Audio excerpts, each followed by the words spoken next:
parte, né, por exemplo, numa igreja católica, porque é difícil, mesmo quando eles creem em coisas que não estão na Bíblia, e eles ficam, mas não está na Bíblia, por quê? Né, você acabar crendo nisso, por que crer, por que seguir isso? E a gente vai tentar entender por que isso acontece. Tá? A gente vai procurar entender por que existe essa diferença, né, que seja muito clara sobre a adoração, sobre o culto, sobre a regra de fé e prática. Nós vamos ver um pouco isso hoje. Por que são diferentes? Né? Às vezes a gente olha somente como uma questão de eles têm imagens e nós não, né? Mas só que o problema é muito maior. Né? Como dizem que o buraco é mais fundo. E nós vamos olhar aqui um pouco, irmão, sobre isso e tentar tirar algumas lições para a nossa vida. Pode passar, irmão, por gentileza. Eu coloquei aqui, meus irmãos, a doutrina católico-romana sobre a regra de fé. Em outras palavras, qual é a regra de fé da Igreja Católica? Qual é a regra de fé da Igreja Católica? Pode passar, não. Eu coloquei aqui, olha, o que há em comum com os protestantes? Porque quando às vezes a gente fala, né, a gente tenta lidar com pessoas que fazem parte da Igreja Católica, a gente fala, não, a Bíblia é a palavra de Deus. E a gente deve só crer na Bíblia, que é a palavra de Deus. Mas muitos vão dizer, sim, eu creio que a Bíblia é a palavra de Deus. Para mim isso não é um problema que a Bíblia é a palavra de Deus. Então eu quero mostrar aqui para vocês algumas coisas que há em comum entre nós e os católicos em relação à Bíblia. Depois eu vou mostrar as diferenças para a gente entender por que existe essa grande diferença em todas as áreas que nós vemos, no culto, na adoração a Deus e tudo mais. Em primeiro lugar, meus irmãos, o que há em comum com os protestantes? Em primeiro lugar, em ensinar a inspiração plena e consequente autoridade infalível das Escrituras. Ou seja, eles creem também que a Bíblia é inspirada por Deus. Eles creem também que a Bíblia é inspirada por Deus. Eles creem que a Bíblia é a palavra de Deus. Eles creem que Deus falou através dos profetas, falou através dos apóstolos, falou através do Senhor Jesus Cristo. Então isso aqui está em comum. Pode passar, meu irmão, mais uma vez. Olha esse outro ponto. Eles concordam conosco em receber no cânon sacro todos os livros que consideramos de autoridade divina. Em outras palavras, vocês sabem que existe uma pequena diferença entre a Bíblia católica e a evangélica ou protestante, não é? Vocês vão perceber que ela tem alguns livros a mais do que o nosso. Esses livros que nós temos aqui na nossa Bíblia, né, os 66 livros, eles acreditam que eles são palavras de Deus. Nós, porém, não acreditamos que os que tem na dele sejam palavras de Deus. Só para os irmãos entenderem. Então, se nós pegarmos a nossa Bíblia e queremos, por exemplo, né, mostrar para um católico, ele vai dizer, não, eu creio que isso é a palavra de Deus. Então, aqui está tudo em comum. Só para os irmãos perceberem a diferença. Porque quando às vezes a gente fala, né, com pessoas, a gente tenta mostrar para pessoas que são da Igreja Católica que a Bíblia é a palavra de Deus, ele vai dizer, sim, eu creio que a Bíblia é a palavra de Deus. Então o problema não é esse, irmãos. E nós vamos ver aqui. Pode passar, irmão, pode gentileza. Pode passar. Aqui vem a pergunta. Em que diferem dos protestantes da consideração das Escrituras? Qual é a diferença agora, né, dos católicos em relação aos protestantes em relação à Escritura? Vejam só. Em primeiro lugar, em receber no cânon determinados livros que os protestantes não admitem como inspirados. Aí você vai perceber Tobias, Judite, Siraque, partes de Esther. Eu não sei se você já teve ou tem uma Bíblia católica na sua casa, né? Talvez você já foi um católico, você tenha lá uma Bíblia, você tem acesso. Você vai perceber que tem outros livros que não fazem parte da Bíblia que nós temos, né? A Bíblia que os evangélicos protestantes aqui têm. Por quê? Tudo isso, meus irmãos, foi uma decisão que aconteceu no conhecido Concílio de Trento, né? Que foi um movimento, foi um concílio que, durante a pós-reforma, né, houve a reforma protestante e houve uma reação da Igreja Católica em relação a isso. E esses livros, não somente esses, mas outros, foram aceitos como escritura inspirada por Deus. E isso era uma forma de contrapor ou se reagir à reforma protestante. Então esses livros eles entraram. Tobias, Judite, Siraque, e Paz de Esther, Sabedoria de Salomão e outros. Por que nós não cremos nesse livro, irmãos? Por que nós não cremos nesse livro? Porque esses livros eles possuem diversos erros. Tá? Erros doutrinários. Vocês vão ver alguns livros, por exemplo, na Baruch, que se ensina a fazer oração pelos mortos, se ensina a fazer ofertas pelos mortos. Então, existem erros, por exemplo, geográficos, existem erros, por exemplo, históricos. Alguns desses livros, né, até o próprio Jerônimo, que foi um grande estudioso na história da igreja, ele entendia que eles tinham alguns valores, por exemplo, de informar sobre fatos históricos, mas eles não eram inerrantes. Eles não eram como as histórias do Antigo Testamento registradas na nossa Bíblia, por exemplo, né, que são inerrantes, são histórias verdadeiras, não existe falha, ao contrário desses livros. Então eles aceitam esses livros e nós não. Muitas das coisas que acontecem, doutrinas, têm base nesses livros. Então você percebe, irmãos, aqui, para a gente pensar. A diferença em aceitar ou não esses livros, você vê a diferença isso no culto, no sistema de doutrina, naquilo em que se crê e aquilo que não se crê. É muito importante isso. Não é somente uma coisa do passado que aconteceu, não tem mais importância. Eu creio na Bíblia, mas qual Bíblia? Aí você vê a pergunta, qual Bíblia? Né? Eles têm uma Bíblia, eles têm um cânon. Cânon, o que é um cânon? Um grupo de livros, né, considerados como inspirados. Né? Cânon, a palavra significa regra de medir, vara de medir. Né? Então eram grupos de livros que eles consideravam inspirados. Os grupos de livros deles eram diferentes do nosso. Todo mundo vai entender até aqui? Alguma dúvida sobre o que está falando até aqui? A gente vai prosseguir, tá bom? Pode passar, mano. Qual é a segunda diferença? A suficiência das Escrituras. Essa aqui é a parte que eu julgo que seja muito importante. Protestantes aceitam a suficiência das Escrituras, católicos não. A Igreja Católica afirma que algumas doutrinas que todos os cristãos são obrigados a crer estão reveladas só imperfeitamente nas Escrituras. Outras doutrinas estão obscuramente insinuadas e outras não estão ali contidas de modo algum. O que isso significa, irmãos? Tá? Para a gente pensar um pouco. O que o católico, o que a Igreja Católica ela pensa? A Bíblia que você tem na sua mão, ela não é suficiente para me informar todas as verdades em relação à salvação, a verdades bíblicas, a doutrinas. Não é suficiente. Há muitas doutrinas que não estão claras isso na visão deles, né? Não estão claras na nossa Bíblia, outras estão muito obscuras, outras nem sequer aparecem aqui. Então eles vão dizer, é por isso que as Escrituras não são suficientes. Em outras palavras, respondendo uma pergunta, a Bíblia ela responde todas as necessidades, todos os questionamentos, ela me informa tudo que eu preciso para ter uma vida agradável a Deus, para me relacionar com Deus, para eu entender qual é o caminho da salvação que Deus está dando ao homem. Essa é que é a pergunta. A Bíblia é suficiente para isso ou não? Os católicos vão dizer que não. Os protestantes vão dizer que sim. Vocês percebem como a diferença é importante? Pode passar, meu irmão. Pode passar. O terceiro ponto de divergência é a clareza das Escrituras. Tudo isso aqui que eu estou mostrando para vocês é para fundamentar uma doutrina que eles têm em relação à Igreja Católica Apostólica Romana. O terceiro ponto de divergência é a clareza das Escrituras. O que é isso, a clareza das Escrituras? A Bíblia não é muito clara. Se um irmão, se uma pessoa, se o povo ler a Bíblia é um livro difícil que ele não vai conseguir entender a sua mensagem. Por isso, ela não pode ser dada diretamente ao povo e o povo ficar livre para interpretar. Era esse o entendimento. Os protestantes afirmam que as Escrituras são suficientemente claras para ser compreendida pelo povo com o auxílio do Espírito Santo. E que o povo está obrigado e autorizado a examinar a Escritura, bem como a julgar por si mesmo qual é o seu significado. Então, o que os protestantes pensam? O que os reformadores entenderam? Não. A Bíblia é a mensagem de Deus para o homem. A Bíblia é a palavra de Deus para o seu povo, para a igreja. Então, o povo precisa ler a Bíblia, porque é a mensagem de Deus para o povo. A Bíblia é a palavra de Deus para a sua igreja, então a igreja precisa ler a Bíblia. O membro da igreja precisa ler a Bíblia, porque é a mensagem de Deus para ele.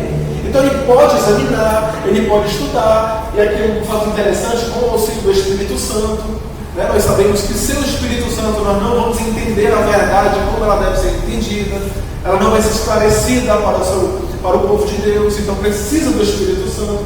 Era esse o entendimento dos protestantes, né, dos reformadores. Por outro lado, a Igreja Católica não acreditava assim. Pode passar, irmão.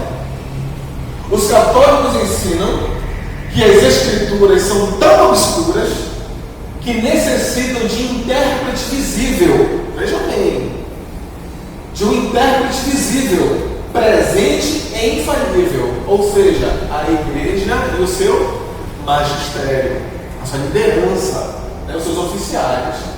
O povo é incompetente para entendê-las, por isso é obrigado a crer em todas as doutrinas da Igreja. Qual é a igreja que ele está falando? A Igreja Católica, Apostólica Romana, através de seus dogmas oficiais. Então, meus irmãos, qual é o ensino? Vocês não podem sozinhos entender a Bíblia. Vocês não têm condições sozinhos de ler a Bíblia, entender as doutrinas dela. Então, o que vocês precisam? Vocês precisam crer em tudo que a Igreja vai dizer para vocês. Então, a interpretação da Igreja sobre a Bíblia é a verdade. Vocês têm que aceitá-la. Porque vocês não são capazes e a Igreja é capaz. Por isso que a Igreja vai dizer que vocês têm que aceitar. Então, é por isso, meus irmãos, que a Igreja Católica ela tem esse sistema, né? Que é conhecido como sistema de governo episcopal, né? Ou seja, tem toda aquela hierarquia desde lá do Vaticano, se estende por todo mundo e tem todas aquelas ordens, né, de hierarquia espalhadas. Tudo que é decidido lá, todo mundo tem que aceitar. Tudo aquilo que é ensinado lá, tudo aquilo que foi aceito durante a história da igreja, vocês têm que aceitar. Então, tem que aceitar. Todo católico, irmãos, ele tem que aceitar isso. Todo católico verdadeiro, né, eu estou falando do ideal, ele tem que aceitar tudo o que a igreja ensina, a Igreja Católica. Ah, mas isso aqui não parece ser bíblico, não. Mas a igreja, ela é autorizada por Deus para dar uma interpretação infalível das Escrituras e você precisa aceitar o que nós estamos ensinando. É assim que funciona. O protestante é diferente, não é verdade? A igreja ela não está acima da Escritura. Se o pastor ele falar algo que é contrário à palavra de Deus, a igreja ela precisa ser fiel a Deus e a sua palavra acima do que o pastor. Aí é diferente. A igreja e a liderança está acima. Eles são autorizados por Deus para estar ao povo. Está dando para entender, irmãos, aqui? Está dando para entender? Pode passar, meu irmão, por gentileza. E aqui surge um ponto que foi o grande ponto de debate, né? A tradição da Igreja Católica. Nós vimos que as Escrituras elas não são suficientes, elas não revelam tudo, não foi isso? Nós vimos que o povo, por assim dizer, ele não consegue interpretar a Bíblia sozinho.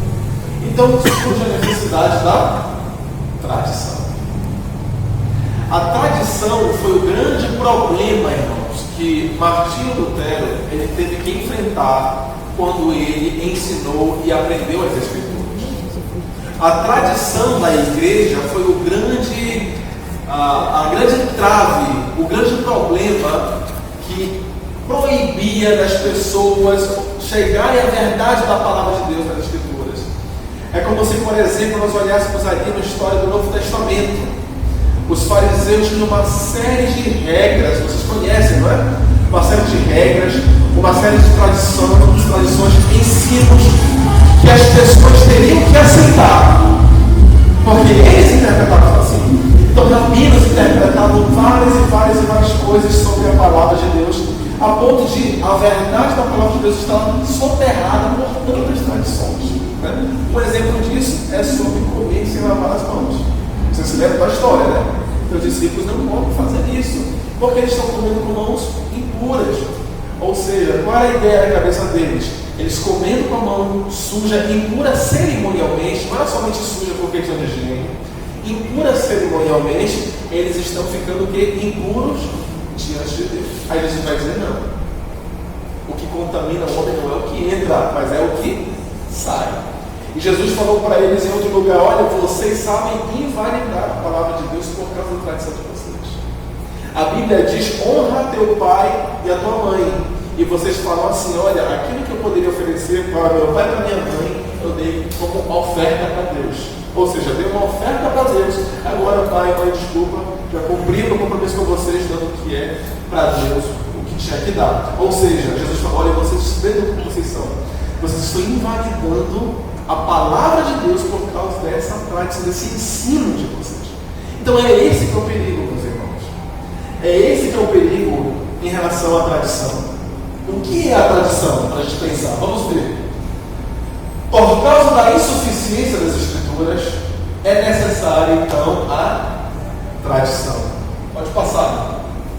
A tradição sempre é representada pelos católicos não apenas como intérprete, mas como o complemento das Escrituras. Então vou explicar, por exemplo, o que acontece. Como a Bíblia ela não é suficiente, então eles vão dizer assim: aonde que a gente pode buscar saber as verdades que a Bíblia não revela? Aí eles vão dizer assim: olha, há coisas que os apóstolos falaram, que Cristo falou, que não foi registrado na Bíblia. E é verdade, não é verdade? Eles vão dizer assim: essas falas que nós não temos aqui, elas foram passadas durante séculos, oralmente pelos apóstolos, pelos sucessores dos apóstolos, e os sucessores dos sucessores dos apóstolos, até chegar hoje no que tem a Igreja Católica, e ela vai dizer: olha, com base nessa tradição, nós conhecemos supostas verdades que não estão na Bíblia. Vocês percebem como é que funciona? É isso que é a tradição. Aquilo que os apóstolos, os profetas, o Senhor Jesus Cristo disse, que não foi revelado na Escritura, que foi passado oralmente através dos séculos até chegar hoje. Então isso que é a tradição. Ela não somente interpreta, mas ela complementa as Escrituras. Ou seja, se você perguntar para o católico, ele vai dizer, eu estou falando do católico ideal, né? Tem muitas pessoas que dizem católicas, mas elas não estão muitas vezes inteiradas com essas coisas, né? Mas aquele católico que sabe o que ele crê, por que ele está ali na Igreja Católica, se você pergunta por que você crê, por exemplo, na Imaculada Conceição de Maria. O que é a Imaculada Conceição de Maria? A Maria, ela não foi afetada pelo pecado original. E ela não foi afetada pelo pecado original para que pudesse dar a luz a Cristo. Então, na lógica deles, olha, Cristo precisaria vir através de alguém que não tinha pecado. Porque se tivesse pecado, ele poderia nascer com o pecado original. Então, o que acontece? Maria foi preservada miraculosamente por Deus. Olhem só. A Imaculada Conceição de Maria. Aí você vai dizer: mas onde isso está na Bíblia? Ele vai dizer: olha, isso não somente está em algumas passagens que não estão claras na Bíblia, mas a tradição confirma esse entendimento, essa verdade. Então vamos buscar, por exemplo, ditos de alguns pais da igreja, e vamos buscar, por exemplo, ditos de alguns intérpretes teólogos católicos na história. Está vendo? Aqui está dizendo isso, e isso então é verdade. Já lá no terceiro, segundo século, eles já criam isso. Por isso hoje nós temos que crer nisso. Os irmãos estão conseguindo entender? Eles vão dizer: olha, não está aqui muito claro, é verdade, mas a história da igreja, da tradição, que já foi ensinado no decorrer dos séculos, falaram sobre a Imaculada Conceição de Maria. Por isso nós cremos. Olha como isso é perigoso. Olha como isso é perigoso. Pode passar, meu irmão. A Bíblia é, portanto, segundo a Igreja Católica, incompleta. Então você vai falar com alguém que faz parte da Igreja Católica, que entende o que é ser um católico, você vai falar da Bíblia para ele e vai dizer: sim, eu creio que a Bíblia é a palavra de Deus, mas ela não é suficiente. Olha só, parece um pouco um choque para a gente, né? A gente canta, a gente fala que a Bíblia é a palavra de Deus, que ela é suficiente, ele vai dizer: sim, eu creio que ela é a palavra de Deus, mas ela não é suficiente. Nem tudo que eu preciso saber para a salvação vai. Eu preciso do que o Santo Padre, o Papa, a história da igreja, a tradição da igreja, os ensinos da igreja vão me dar para poder entender corretamente a Bíblia. Dando para entender, meus irmãos? Isso aqui eu estou mostrando para vocês, eu vou para a parte bíblica sobre isso, tá? Eu vou falar um pouco sobre o princípio do solo escritura na vida de Cristo. A gente vai ver só na vida de Cristo, né? Se a gente olhar o Novo Testamento, o Antigo Testamento, são muitos versículos, mas eu quero mostrar só na vida de Cristo lá no final. Mas o que eu estou mostrando para vocês aqui é só para vocês entenderem todo o contexto da controvérsia, né? Nós estamos comemorando a Reforma Protestante, mas o que quer dizer isso? O que acontecia ali? Por que o solo escritura foi uma bandeira levantada pelos reformadores? A gente vai tentar entender isso conhecendo esse contexto. Pode passar, né? Cristo e seus apóstolos ensinaram muitas coisas que não se destinaram à escrita, ou seja, não foram registradas nas Sagradas Escrituras. Essas instruções têm sido fielmente transmitidas e preservadas na igreja, como eu falei a vocês. Portanto, são uma parte da regra de fé para todos os cristãos. Então agora você entende por que o católico ele ora a Maria.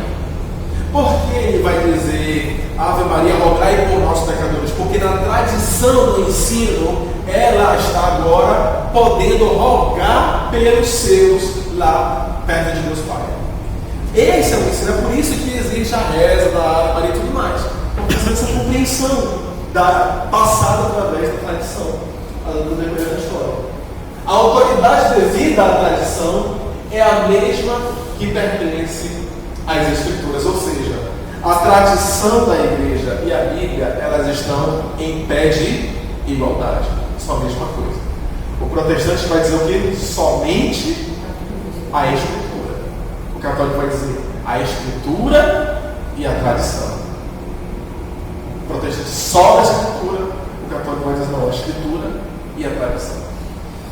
E aqui, meus irmãos, é uma observação que a gente precisa fazer. Vejam o perigo. Vejam o perigo quando você se afasta da Bíblia. Vejam o perigo quando se afasta da Bíblia. Quando você não se detém àquilo que está escrito e se conforma àquilo que está escrito, existem todos esses acréscimos que a gente vê que acontece na igreja católica. Então isso é muito perigoso. Isso é uma lição para a gente. A gente hoje, irmãos, existem igrejas que elas são constantemente abertas a novidades, sem sequer olhar o que a Bíblia quer dizer. E aí tem esses acréscimos, tem a corrupção do culto.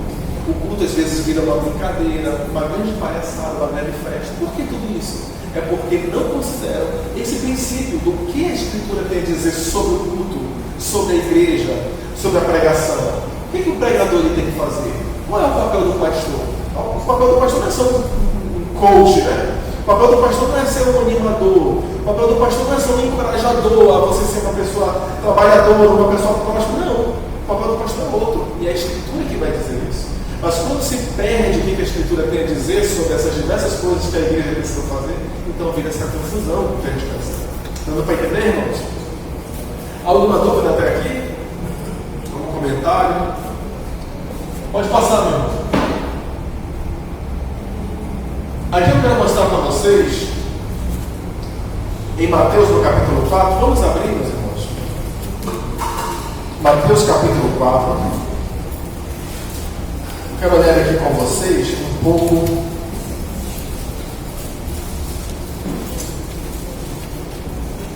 dessa verdade, esse princípio do só da Escritura na vida do nosso Senhor Jesus Cristo. Vamos ler do versículo 5 ao versículo 7. Os irmãos encontraram? Diz assim a palavra de Deus. Então o diabo o levou à cidade santa e o colocou sobre o pináculo do templo e disse-lhe: se és filho de Deus, lança-te daqui abaixo, porque escrito está: aos seus anjos ordenará a teu respeito, e eles te susterão nas suas mãos, para não tropeçares em alguma pedra. Tornou-lhe Jesus: também está escrito: não tentarás o Senhor teu Deus. Eu estava pensando, irmãos, qual passagem a gente poderia pensar sobre essa realidade, sobre esse princípio do só da Escritura? Eu quero mostrar a vocês que não é somente uma questão histórica, né? A Martinho Lutero ele levantou essa bandeira, então por isso nós somos reformados, nós também temos que não. Nós vamos perceber que isso é um ensino que a própria Escritura defende. A própria Escritura defende a realidade do só da Escritura. Nós vamos ver aqui, irmãos, com base nessa passagem, como o nosso Senhor Jesus Cristo ele lidou com Satanás, com esse princípio em mente, com essa verdade bíblica da autoridade, da suficiência das Escrituras para lutar contra o tentador. Qual é o contexto, irmãos, aqui de Mateus capítulo 4? Nós estamos estudando o Evangelho de Mateus lá na igreja, na escola dominical, e a gente procurou falar sobre isso aqui para os irmãos, né? Qual é o contexto de Mateus capítulo 4? Aqui nós estamos na introdução do Evangelho. Nós vimos que o Cristo ele acabou de assumir a responsabilidade de encarar o seu papel como o substituto, como aquele que iria desempenhar o ministério aqui, recebendo o Espírito Santo. Nós vemos aqui no capítulo 4 que o próprio Espírito Santo de Deus, se você ver no versículo 1, é Ele que leva Jesus Cristo ao deserto.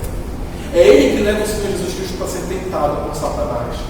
Ali, quando ele está no deserto, ele passa a ser tentado por Satanás, ele está desenvolvendo um papel muito importante. Qual é esse papel que Cristo está desenvolvendo ali? Ele está fazendo uma coisa que Adão não fez. Ele não é apenas o Cristo que está vivendo para si. Ele é um outro representante aqui. E ele é um representante, não do mundo todo, mas ele é representante de todos aqueles que vão crer no decorrer da história. Ele vai fazer uma coisa que Adão falhou e nós hoje sofremos as consequências disso, não é isso? A entrada do pecado no mundo, o sofrimento, a dor, a morte física e a morte eterna. Mas quando nós olhamos aqui o Senhor Jesus Cristo, segundo Adão, ele vai fazer aquilo que Adão não conseguiu fazer. Ele vai enfrentar Satanás e vai vencer a Satanás. Em outras palavras, ele vai vencer, vai amarrar o valente, como ele vai dizer mais à frente no Evangelho, para poder saquear os bens da sua casa. Vocês se lembram que quando os fariseus acusaram ele de expulsar demônios pelo Espírito, né? Por Beelzebub, Jesus falou: olha, como é que pode ser sacado as pessoas, os bens da casa do valente, se o primeiro valente não for amarrado? Então o que não se está ensinando? Satanás precisava ser derrotado para poder agora, com autoridade e poder, retirar pessoas que eram escravas de Satanás. Assim como nós também éramos, irmãos. Hoje o reino de Deus continua se manifestando, salvando pessoas e resgatando pessoas do poder das trevas e de Satanás. Então as pessoas que não temem a Cristo, que vivem nesse mundo aí fora, ignorantes, alienados de Deus, como diz o apóstolo Paulo vai dizer que o espírito da desobediência, da potestade do ar, ele opera nos filhos da desobediência. Ele opera nos incrédulos agora. Não é que as pessoas todas são possessas, irmãos, mas ele influencia elas na sua rebelião contra Deus, na sua apostasia, na sua vida longe de Deus. Então, hoje, meus irmãos, Cristo continua atuando através do seu Santo Espírito, salvando pessoas e resgatando elas do poder das trevas. Então, quando nós olhamos aqui em Mateus capítulo 4, nós vemos o nosso Senhor nos representando. Ele estava conquistando uma vitória, um grande feito em favor de todos aqueles que vão crer nele, de todos aqueles que creem no Senhor. Olhem comigo então, meus irmãos, o versículo 5. Eu coloquei aqui algumas lições sobre a escritura que o nosso Senhor ele coloca, ele vive aqui. Eu vou mostrar outras passagens que Cristo, como ele utilizou a Bíblia, para a gente perceber como isso era algo tão presente e forte na vida dele. Qual é a primeira lição aqui, meus irmãos? O valor das Escrituras. O valor das Escrituras. Se você ler os Evangelhos de uma forma mais cuidadosa ou prestar atenção como Cristo lhe falava da Bíblia, é fantástico. Eu acho maravilhoso o respeito, a reverência que ele tinha para com a palavra de Deus, que aí no caso era o Antigo Testamento. Olhe, por exemplo, alguém pode abrir para mim em João capítulo 10, versículo 35. Outra pessoa já pode abrir Mateus capítulo 5, versículo 18. Outro pode ler já Marcos capítulo 7, verso 8, 9 e 13, nós vamos ler.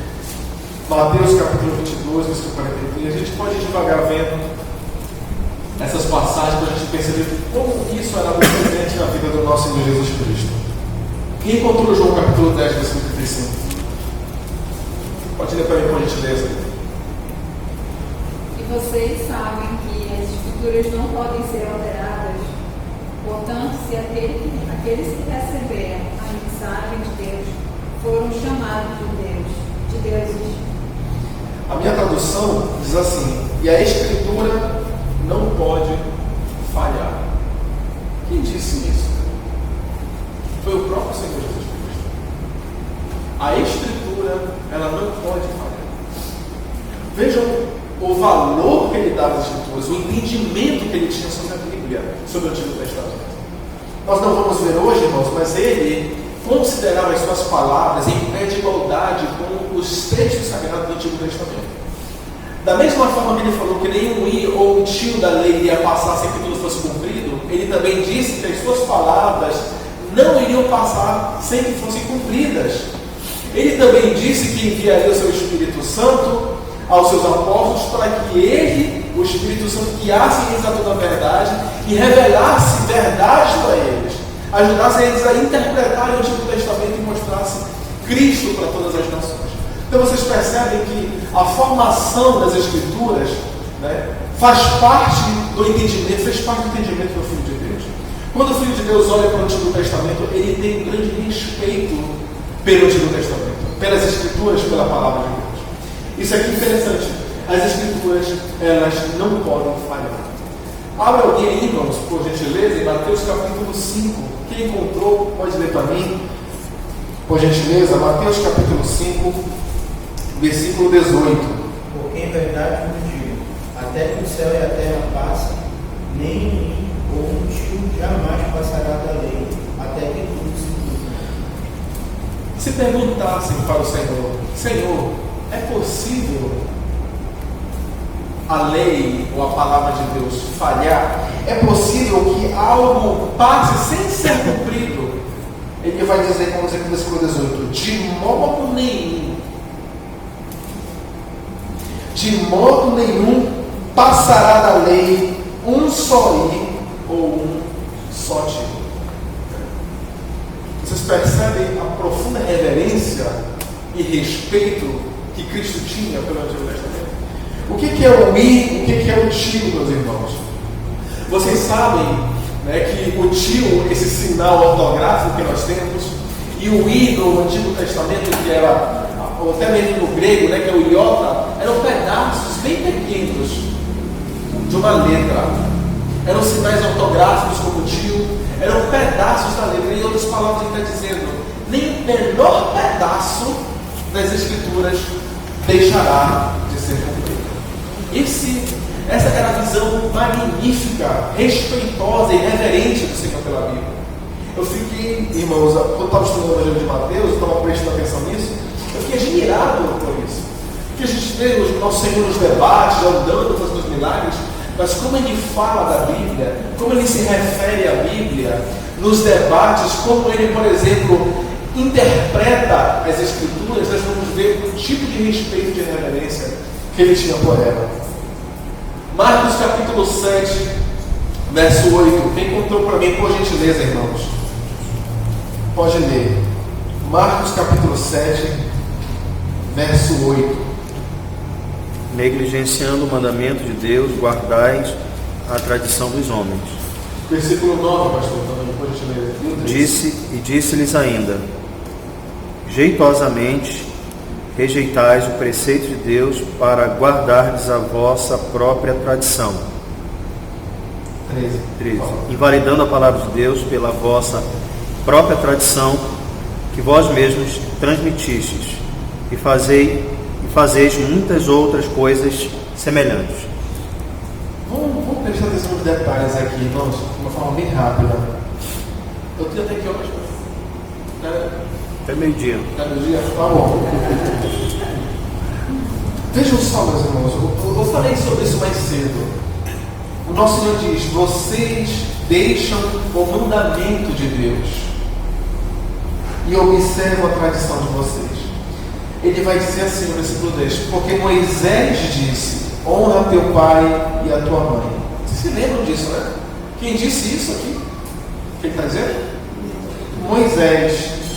Mas quando chega no versículo 13, olha o que ele fala: invalidando o quê? Palavra de Moisés? De Deus.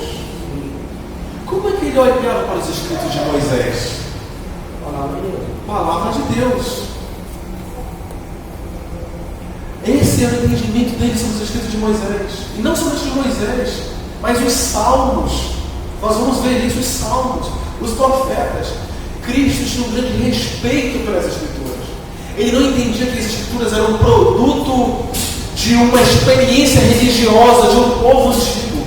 Ele entendia que as Escrituras eram um processo da revelação de Deus. Moisés foi inspirado por Deus. E tantas pessoas, irmãos, atacam os escritos de Moisés, né? Críticos, principalmente a teologia liberal, ela sempre procurou colocar em dúvida que Moisés escreveu o Antigo Testamento, o Pentateuco. Elas sempre procuraram uma teoria conhecida como a teoria documental, que é uma teoria que vai dizer que quem fez o Antigo Testamento, o Pentateuco, perdão, foram vários autores, não foi Moisés. Então, quando nós olhamos Jesus Cristo falando aqui sobre esse mandamento que Moisés escreveu, vai dizer a palavra de Deus. A palavra de Deus. Irmãos, isso aqui é muito maravilhoso. Sabe aquela história de Jonas que causa tanto ceticismo nas pessoas? Jesus cria naquela história. Vocês se lembram quando ele fala? Vocês pedem um sinal, nenhum sinal será dado para vocês, senão de quem? Do profeta Jonas. Ele acreditava que aquilo eram fatos verídicos. A palavra de Deus, fatos verídicos. Porque assim como foi nos dias de Noé, ele acreditava que aquela história foi real, verídica. Porque assim, quando nós estávamos como Gomorra e saiu e não perceberam, escondeu fogo, ele acreditava que aquela história literal aconteceu. Então, meus irmãos, vejam o respeito. Nós temos aqui, eu gosto de dizer isso lá na igreja para os irmãos, nós temos a mente mais perfeita e pura e santa para interpretar a Bíblia, o Antigo Testamento, foi Jesus Cristo. Nenhuma outra mente interpretou perfeitamente em todos os quesitos, em todos os aspectos, o Antigo Testamento como Jesus Cristo. Ele acreditava que tudo aquilo ali foi real, foi literal. Ele acreditava na história de Jonas. Não era uma historinha que só acreditava que era uma coisa para criança, não tinha importância. Ele acreditava na história de Jonas, Noé, Sodoma e Gomorra. Acreditava em tudo isso. Amém, meus irmãos? Deu para entender isso aqui? Vejam como os detalhes dizem muito sobre como ele pensava e olhava para as Escrituras. Mateus capítulo 22, versículo 43. Mateus capítulo 22, versículo 43. A gente um pouco rápido. Isso aqui, meus irmãos, que nós vamos ler, está dentro de um debate. Né? Ele já está aqui chegando no fim, ele já vai ser entregue, ele vai se entregar, em outras palavras. E aqui, meus irmãos, eles estão em debate com os religiosos. E os religiosos já fizeram perguntas para ele, né? Na ressurreição, essa mulher que esteve com 7, ela vai se casar com quem? Né? É isso ou não, pagar tributo? Agora ele vai, né, chegar e propor as questões. Veja o versículo 41 que diz: como estivessem reunidos os fariseus, perguntou-lhe Jesus, agora é ele, né? Que ideia fazeis do Cristo? De quem é filho? Responderam-lhe, de Davi. Replicou Jesus: como é então que Davi, pelo Espírito, vocês percebem o detalhe? Vocês conseguem me acompanhar aí, irmãos? Como é então que Davi, pelo Espírito, lhe chama Senhor, dizendo: disse o Senhor ao meu Senhor, senta-te à minha mão direita, até que eu ponha os teus inimigos debaixo dos teus pés. Portanto, se Davi lhe chama Senhor, como é ele, seu filho? O que o nosso está dizendo aqui? Ele está reconhecendo a inspiração das Escrituras. Davi, quando ele fez aí o seu salmo, não era somente Davi e nada além de Davi, mas Davi pelo Espírito falou isso. Ele está se referindo ao Salmo 110 aqui. Davi pelo Espírito. E não é só Davi. Eu vou ler aqui, irmãos, a passagem para a gente poder ganhar tempo. Você pode anotar e ver depois, se você quiser. Em Lucas, no capítulo 24, o nosso Senhor, ele vai falar da mesma forma sobre os salmos. Ele diz assim no capítulo 24, versículo 44. Depois lhes disse: estas são as palavras que eu vos disse, quando ainda estava convosco, que importava se cumprisse tudo que de mim estava escrito, aonde? Na lei de Moisés, os 5 primeiros livros, nos profetas e nos os salmos. Então vocês percebem que para o nosso Senhor, não somente os escritos de Moisés, mas os salmos eram inspirados por Deus, são inspirados por Deus. Os profetas são inspirados por Deus. Esse é o valor que ele atribuía às Escrituras. O último versículo aqui, Mateus capítulo 22, versículo 31. Mateus capítulo 22, versículo 31. Mais uma vez, a controvérsia com os religiosos, né? E aqui são os saduceus que não criam na ressurreição. Diz assim no versículo, desde o versículo 30, irmãos. Diz assim: pois na ressurreição nem os homens casam, nem as mulheres são dadas em casamento, porém são como os anjos no céu. Quanto à ressurreição dos mortos, não tendes lido o que Deus...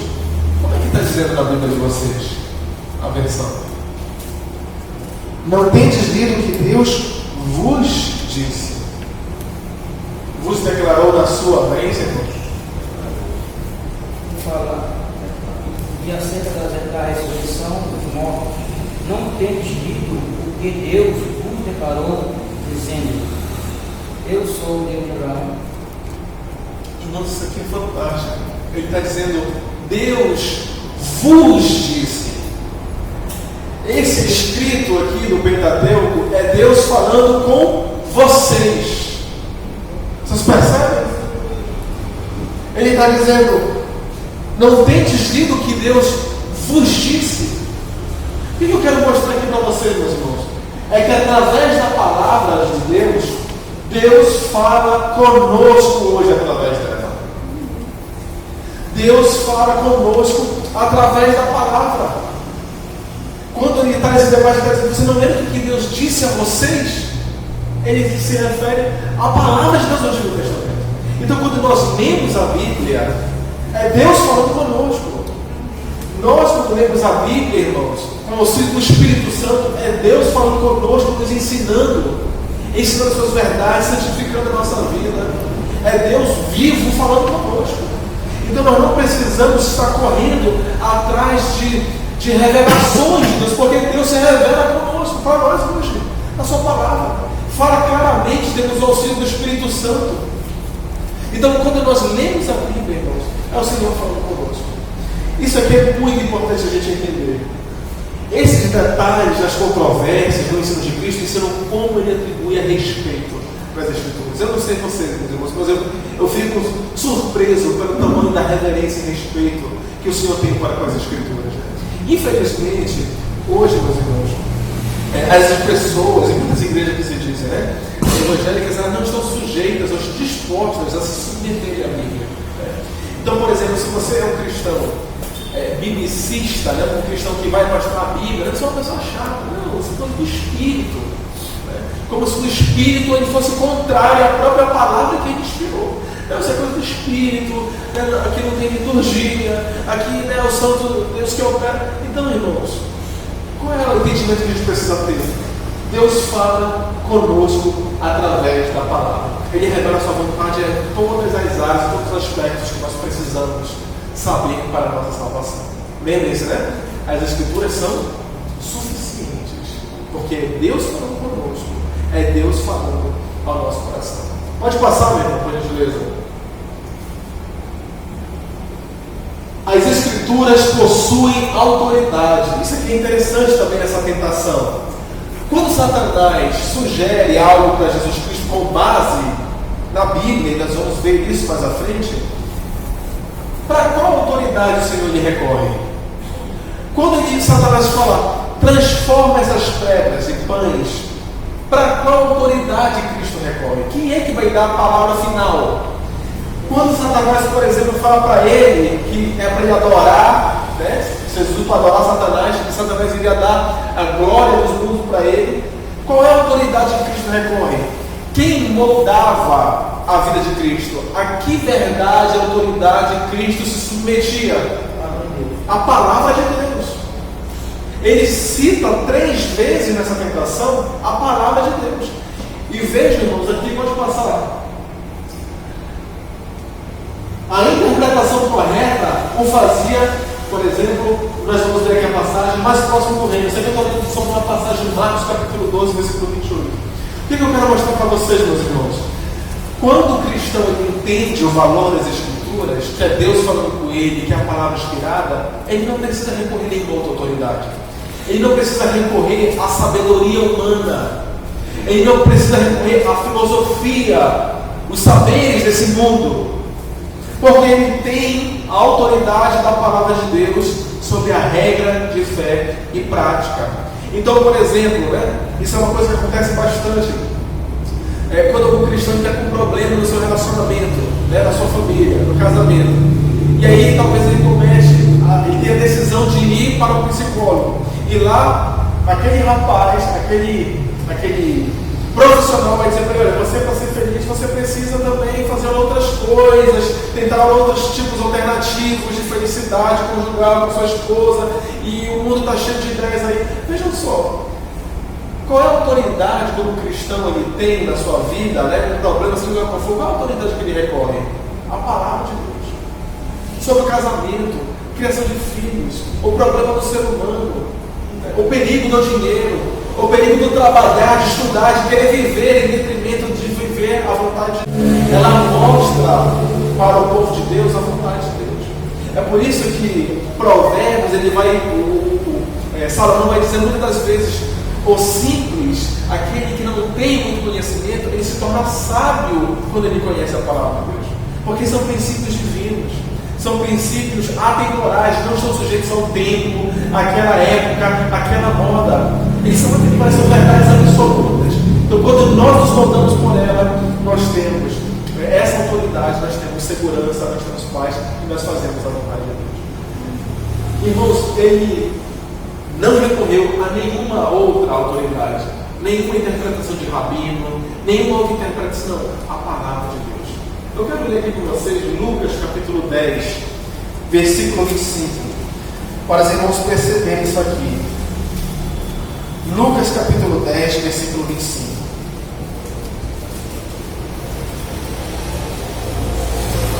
A palavra do bom samaritano, palavra muito conhecida. Olhem só o que diz, irmãos. Os irmãos encontraram? Lucas capítulo 10, versículo 25. Diz assim: você chora por isso. Diz assim: levantando-se o doutor da lei, experimentou, dizendo: mestre, que farei para herdar a vida eterna? Vamos parar aqui rapidinho. Qual é a pergunta? O que eu vou fazer para ter a vida eterna? Quem é que pode responder uma pergunta como essa? Qual autoridade alguém pode buscar para responder uma pergunta como essa? Vejam o que diz no versículo 26. Respondeu-lhe Jesus: que é o que está escrito na lei. Vejam para onde ele recorreu para responder uma pergunta importante. Não é o que fulano diz. Não, o que está escrito na lei? Como lês tu? Qual é a autoridade? Quem é que responde essa pergunta sobre a relação da vida eterna e salvação? As Escrituras, irmãos. As Escrituras. Marcos capítulo 12, vamos abrir aqui rapidinho. Marcos capítulo 12, versículo 28.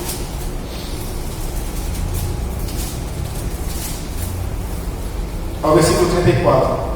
Alguém pode ler para mim, por gentileza? Estou só para fazer uma observação em relação a essa indagação, que a gente tem recebido esse relativismo quanto ao entendimento bíblico, inclusive, né? Sim. O achismo das pessoas tem estado num patamar de autoridade das Escrituras, através das experiências. Então, as experiências de determinados grupos colocam em questionamento as verdades bíblicas, a verdade bíblica. Então, o que eu acho, o que eu penso, elas não têm peso algum em relação ao que a Bíblia diz. Então, o próprio Cristo, ele sendo Cristo, sempre fez questão de responder com base nas Escrituras. Então, todos nós, como crentes, devemos entender que qualquer resposta, como o senhor está falando, nós precisamos nos respaldar e pôr à prova as nossas experiências. Eu posso ter experimentado algo, ainda que espiritual, mas se não passar pelo crivo das Escrituras, o que é lei, o que a palavra de Deus fala. É claro que aqui Jesus está fazendo referência, o ponto de referência não é do Novo Testamento, porque a gente não tem texto do Novo Testamento, a gente só tem Antigo Testamento, então a referência é Antigo Testamento. Então ele faz referência ao Antigo Testamento, né? Então a nossa base hoje, como nós temos a Bíblia toda completa, Antigo e Novo Testamento, então a gente sabe muito bem o valor que ela tem para a nossa vida, o direcionamento que nós devemos aplicar, entendê-la como verdade de Deus. Quando formos indagados em alguma coisa, entender o que a Bíblia diz. Pois se Cristo fez assim, nós também devemos fazer. Sim. Ele diz muito bem, né, pastor? Ele diz assim, como lês tu, né? O que está escrito, como está escrito lá, e como é que você lê, como é que você interpreta? Esse é um ponto que a gente vai ver aqui, né, que é um outro princípio que os reformadores eles defenderam para nos ajudar a entender e interpretar as Escrituras, né? Que a Escritura interpreta a própria Escritura. Nós vamos ver isso aqui nessa tentação que o nosso Senhor ele está lidando aqui com Satanás, tá? Quem encontrou pode ler para mim, por favor, Marcos capítulo 12, do versículo 28 a 34. Um dos mestres da lei estava ali ouvindo a discussão. Ao perceber que Jesus tinha respondido bem, perguntou: de todos os mandamentos, qual é o mais importante? Jesus respondeu: o mandamento mais importante é este: ouça, ó Israel, o Senhor nosso Deus é o único Senhor. Ame o Senhor seu Deus de todo o seu coração, de toda a sua alma, de toda a sua mente e de todas as suas forças.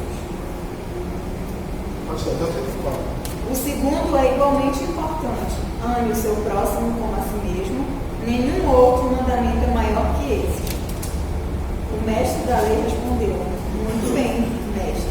O Senhor falou a verdade ao dizer que há só um Deus e nenhum outro. E sei que é importante amá-lo de todo o meu coração, de todo o meu entendimento e de todas as minhas forças, e amar o meu próximo como a mim mesmo. É mais importante que oferecer todos os holocaustos e sacrifícios exigidos pela lei. Ao perceber quanto o homem compreendia, Jesus disse: você não está longe do reino de Deus. Depois disso, ninguém se atreveu a lhe fazer mais perguntas. Olha a situação, irmãos.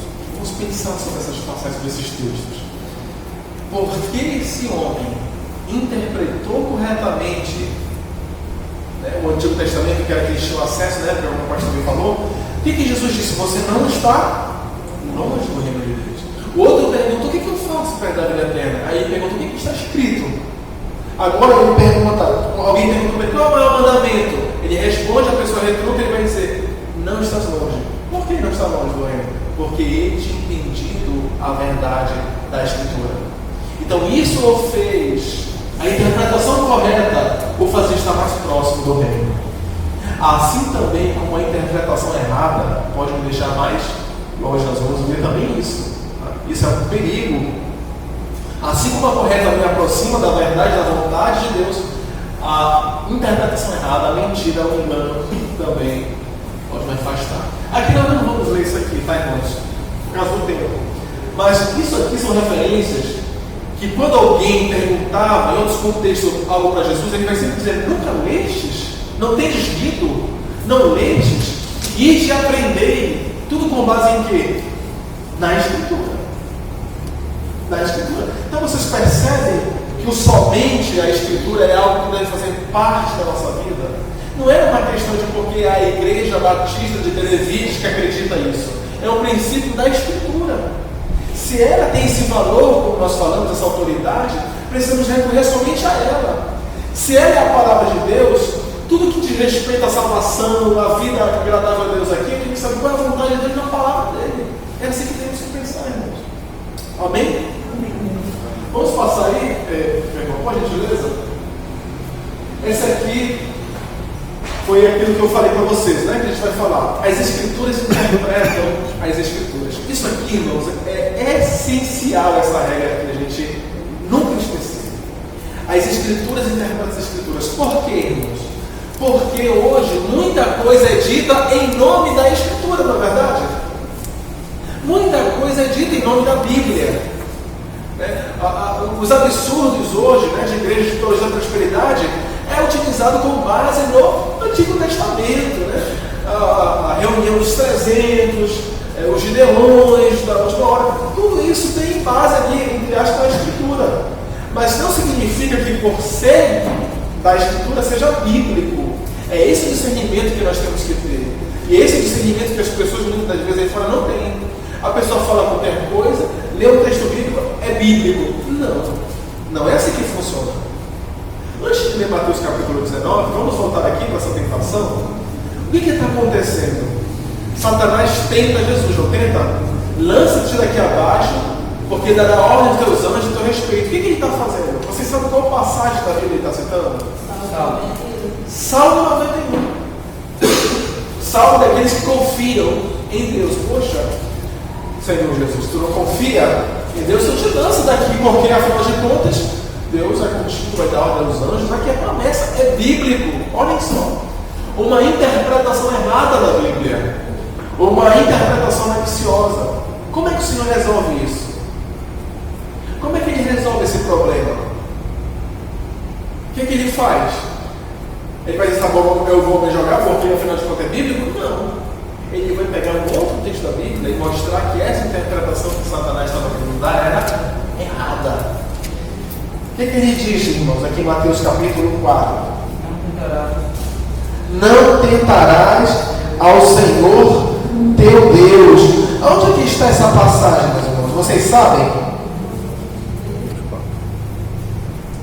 Vocês sabem o que é essa passagem? Está lá em Deuteronômio, no capítulo 6, verso 16. O nosso Senhor, para contrapor o ensino errado, ele utiliza a própria Escritura. Irmãos, eu quero dizer isso para vocês. Sejam treinados, sejam pessoas leitores da Bíblia, irmãos. Sejam pessoas que conheçam as doutrinas bíblicas. Sejam pessoas que sejam conhecedores da palavra de Deus. Cada vez mais que você conhece, menos provável será que você seja enganado. As Escrituras, elas se interpretam. Elas têm um autor. E esse autor, que é o próprio Deus, através do Espírito Santo, ele não vai se contradizer. Ele não vai dizer que uma coisa é A, lá no Antigo Testamento, e depois vai dizer que uma coisa é B. Existe uma harmonia nas Escrituras. E nós temos que saber essa harmonia. Quando algo foge dessa harmonia, essa suposta interpretação bíblica não tem que ficar com medo ou para pisar aqui no freio, porque isso está errado. Vamos ver essa passagem aqui, Mateus capítulo 19. Mateus capítulo 19, versículo 3. Mateus capítulo 19, versículo 3. Diz assim: vieram a ele alguns fariseus e o experimentaram, perguntando: é lícito ao homem repudiar sua mulher por qualquer causa? Respondeu Jesus, mais uma vez aqui, não tendes lido que o Criador desde o princípio os fez homem e mulher, e disse: por esta razão o homem deixará seu pai e sua mãe, se unirá a sua mulher, e os dois se tornarão uma só carne? Assim já não são dois, mas uma só carne. Portanto, que Deus juntou, não separe o homem. Replicaram-lhe: por que então mandou Moisés dar carta de divórcio e repudiar a mulher? Respondeu Jesus: por causa da dureza do vosso coração é que Moisés vos permitiu repudiar vossas mulheres, mas não foi assim desde o princípio. Eles queriam aqui, mais uma vez, colocar Jesus numa situação difícil, E eles perguntam: é lícito ao homem repudiar sua mulher por qualquer causa? Essa foi a pergunta deles. O que nosso Senhor Jesus Cristo faz? Vai para a Escritura, não tem lido o que Deus fez na criação? Homem e mulher. Aquilo que Deus juntou, não separe o homem. E eles então vêm com a Bíblia também, não é isso? Eles vão dizer: por que então mandou Moisés dar carta de divórcio e repudiar a mulher? Versículo 8. Respondeu Jesus: por causa da dureza do vosso coração é que Moisés vos permitiu. repudiava as mulheres, mas não foi assim desde o princípio. O que ele está fazendo, meus irmãos? A sugestão falsa que os fariseus deram, a interpretação isolada do texto de Moisés, não fazia com que a verdade de Deus ela aparecesse. O que Jesus fez? Olha, Moisés falou isso aí, mas ele falou dentro de um contexto. Ele falou isso dentro de um contexto. Qual era o contexto? O contexto pós-queda. O contexto em que o pecado entrou no mundo. O contexto em que a dureza do coração existe. O contexto em que agora a infidelidade existe. O contexto em que agora, né, ali no contexto de Deuteronômio, o que estava acontecendo? A pessoa tinha uma mulher, deixava aquela mulher, ficava com essa, não queria mais essa, ficava com outra, e depois ele decidia voltar para a primeira. Então isso acabava virando uma bagunça. Então Moisés falou, olha, aquele que dá carta de divórcio para a mulher, aquele que repudia ela, ele já não pode mais voltar. Ele já não pode mais ter esse tipo de vida, essa poligamia. Ele não pode mais fazer isso. Ele tem que ficar agora com a sua. Então o que você está dizendo? Ele, Moisés, fez isso por causa desse contexto. O que Jesus fez? Ele interpretou o contexto que Moisés disse isso. Ele não interpretou essa passagem como a de Gênesis. Ele falou, o Criador, o ideal do Criador é aquilo que Deus juntou, não separe o homem.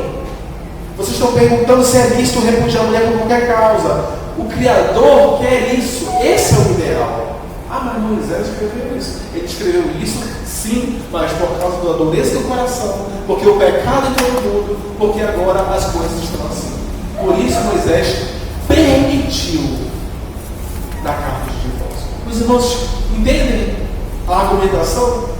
Isso aqui, irmãos, é uma coisa que acontecia bastante ali, né? Era um debate, vou dizer assim, teológico, sobre questões práticas, né? Eu posso ou não posso repudiar a mulher? E essa é a resposta que Jesus dá. As escrituras, elas se interpretam. Eu não posso fazer hoje libertar, viver uma vida irresponsável. Por quê? Porque o Criador não quer isso. Olhem lá o princípio. Hoje também isso é um tema, o pastor sabe que é muito debate sobre essa questão de divórcio. Qual é o ideal de Deus? Qual é o ideal de Deus? Essa é a questão. Não procurando cláusulas, né, de eu posso ou não posso. Qual é o ideal de Deus? Qual é o ideal que glorifica, que exalta a Deus? Aquilo que Deus juntou, não separe o homem. Em Malaquias, Deus vai dizer, eu odeio o divórcio. Não é, irmãos? Então, como eles fizeram os fariseus? Eu posso repudiar por qualquer causa? Nosso Senhor fala, vejam o Criador. Vejam o ideal de Deus. Se Jesus ele compra a ideia deles do texto de Moisés, o Senhor fala, olha, não, Moisés ele mandou dar carta de divórcio. Mas falou, tudo bem, vamos dar carta de divórcio. Não, Moisés ele mandou realmente fazer isso. Mas vocês devem se lembrar de uma outra coisa. As Escrituras não falam só aqui. Há um outro lugar que ela fala sobre isso. Aonde ela fala? Em Gênesis. E aqui em Gênesis nós vemos o ideal de Deus. Aquilo que Deus juntou, não separa o outro. Deus se agrada desse ideal. Infelizmente, por causa da dureza do coração, existe hoje o divórcio, existe a infidelidade, existe a maldade, a pecaminosidade e a corrupção do pecado na área sexual. Os irmãos estão conseguindo entender, irmãos, aqui? Vamos passar para o último ponto. É isso aqui. Nós terminamos. Satanás sempre procurou atacar as Escrituras, a palavra de Deus. Sempre procurou atacar essa palavra. Quando nós olhamos para a Bíblia, irmãos, quando nós entendemos essa verdade do valor das Escrituras, como ela é suficiente, como Deus fala por ela, Satanás também sabe disso, irmãos.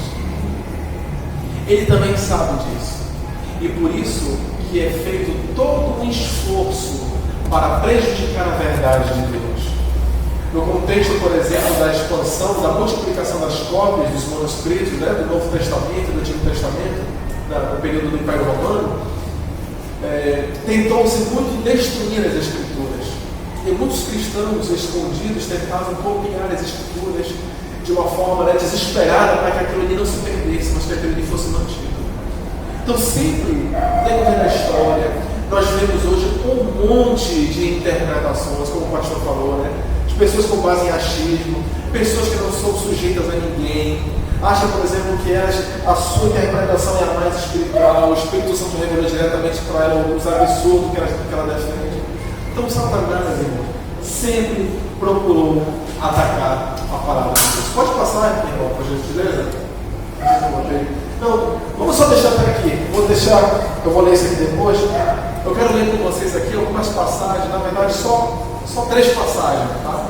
Como Satanás, ele procura atacar as escrituras, distorcer. Uma dessas passagens nós já vimos aqui, foi Salmo 91, Mateus capítulo 4. Distorcer, enganar, desfazer a verdade de Deus através de mentiras, interpretações falsas. Abra comigo, irmãos, em Gênesis. Nós vamos ver que isso é uma coisa que acontece desde o princípio. Gênesis no capítulo 3. Gênesis capítulo 3, no versículo 1.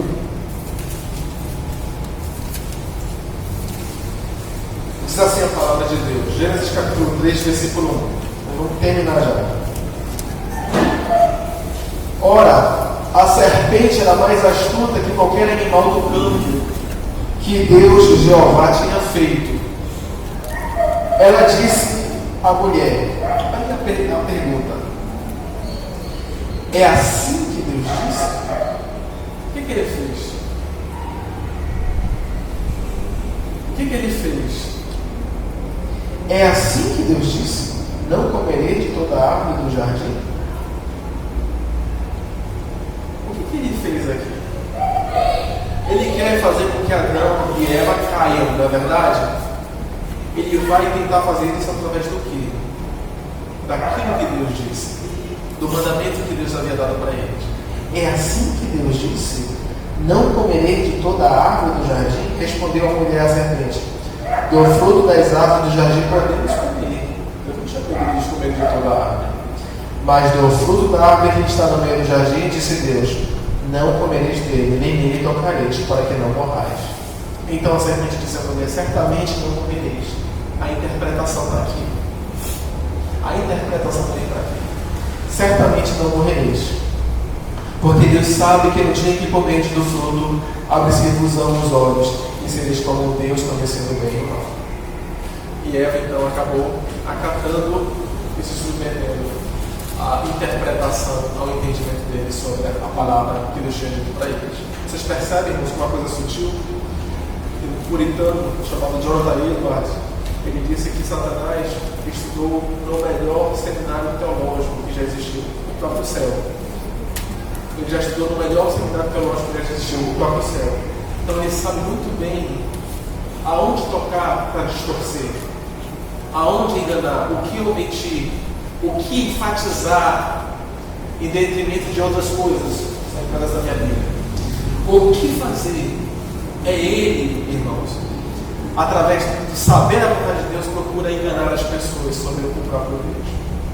Ensina falsos profetas, faz com que pessoas tenham visões.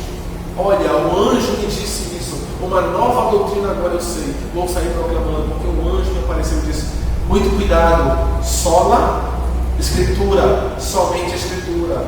Ah, mas o anjo disse, somente a Escritura. Não tenham medo de serem crédulos na Bíblia e incrédulos para essas coisas. Não tenham medo. As Escrituras dizem isso, as Escrituras me autorizam a fazer isso.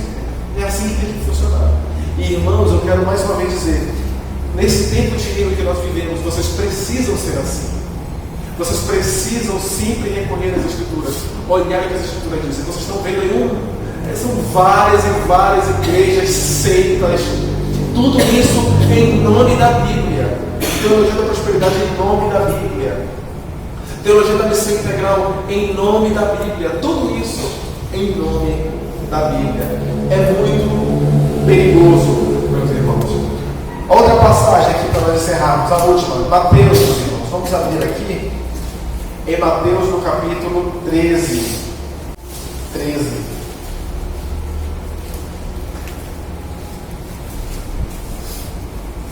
Mateus capítulo 13 diz assim no versículo 19. Mateus capítulo 13, versículo 19. Encontraram?